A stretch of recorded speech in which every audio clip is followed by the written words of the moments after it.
కామారెడ్డి పట్టణంలో అయ్యప్ప దేవాలయ మరియు అయ్యప్ప అన్నప్రసాద సేవా సమితి ఆధ్వర్యంలో జిల్లా కోర్టు ఆవరణలో లోక్ అదాలత్ ఉన్న సందర్భంగా శ్రీ అయ్యప్ప అన్నప్రసాద సేవా సమితి మరియు స్వామి సేవా సంఘం ఆధ్వర్యంలో అన్నప్రసాద వితరణ చేయడం జరిగింది. ఈ కార్యక్రమంలో జిల్లా కోర్టు జడ్జీలు, అన్నప్రసాద సేవా సమితి అధ్యక్షులు గంధే శ్రీనివాస్, ఆలయ కమిటీ కార్యదర్శి గోనె శ్రీనివాస్, కౌన్సిలర్ చాట్ల రాజేశ్వర్, అన్నప్రసాద సేవా సమితి కోశాధికారి పేపర్ శ్రీనివాస్, మోత్కూరు శ్రీనివాస్, నీలారాజు,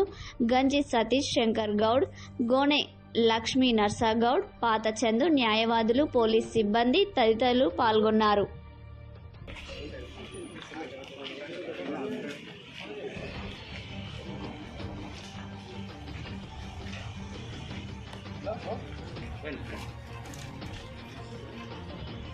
Well,